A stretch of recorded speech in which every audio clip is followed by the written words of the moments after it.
आदि में परमेश्वर ने आकाश और पृथ्वी की सृष्टि की, और पृथ्वी बेडौल और सुनसान पड़ी थी, और गहरे जल के ऊपर अंधियारा था, तथा परमेश्वर का आत्मा जल के ऊपर मंडलाता था।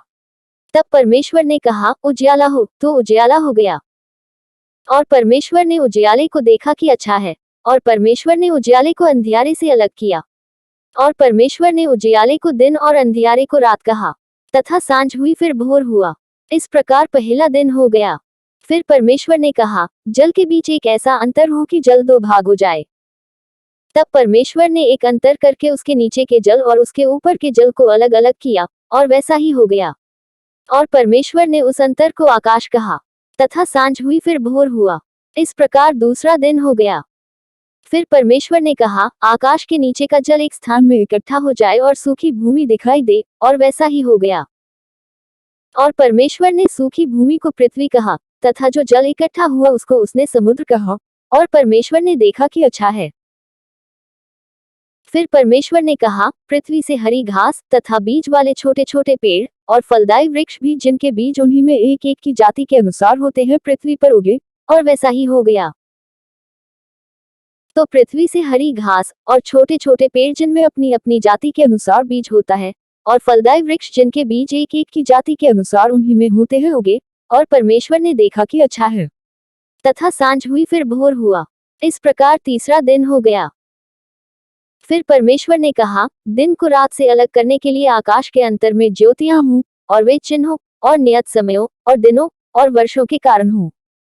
और वे ज्योतियां आकाश के अंतर में पृथ्वी पर प्रकाश देने वाली भी ठहरे, और वैसा ही हो गया।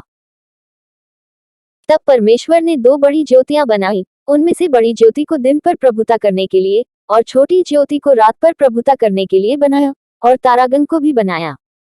परमेश्वर ने उनको आकाश के अंतर में इसलिए रखा कि वे पृथ्वी पर प्रकाश दें, तथा दिन और रात पर प्रभुता करें, और उजियाले को अंधियारे से अलग करें। और परमेश्वर ने देखा कि अच्छा है। तथा सांझ हुई फिर भोर हुआ। इस प्रकार चौथा दिन हो गया। फिर परमेश्वर ने कहा, जल जीवित प्राणियों से बहुत ही भर जाए, और पक्षी पृथ्वी के ऊपर आकाश के अंतर में उड़े।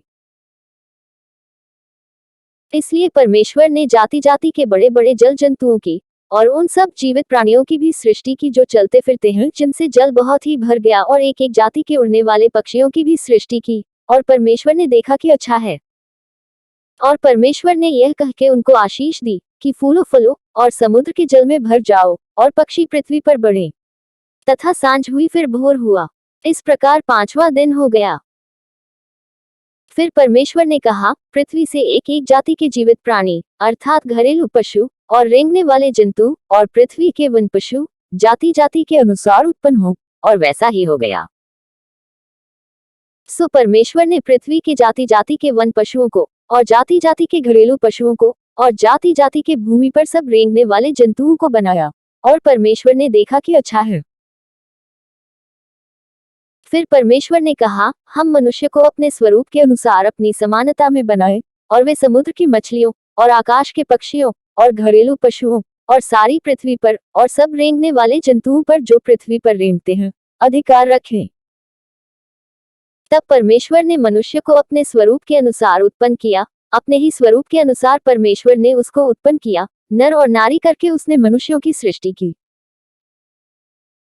और परमेश्वर ने उनको आशीष दी, और उनसे कहा, फूलो फलो और पृथ्वी में भर जाओ, और उसको अपने वश में कर लो, और समुद्र की मछलियों तथा आकाश के पक्षियों और पृथ्वी पर रेंगने वाले सब जंतुओं पर अधिकार रखो। फिर परमेश्वर ने उनसे कहा, सुनो, जितने बीज वाले छोटे छोटे पेड़ सारी पृथ्वी के ऊपर हैं, और जितने वृक्षों में बीज वाले फल होते हैं, वे सब मैंने तुमको दिए हैं, वे तुम्हारे भोजन के लिए हैं। और जितने पृथ्वी के पशु और आकाश के पक्षी और पृथ्वी पर रेंगने वाले जंतु हैं, जिनमें जीवन के प्राण हैं, उन सब के खाने के लिए मैंने सब हरे हरे छोटे पेड़ दिए हैं। और वैसा ही हो गया। तब परमेश्वर ने जो कुछ बनाया था सबको देखा, तो क्या देखा कि वह बहुत ही अच्छा है। तथा सांझ हुई फिर भोर हुआ। इस प्रकार छठवां दिन हो गया।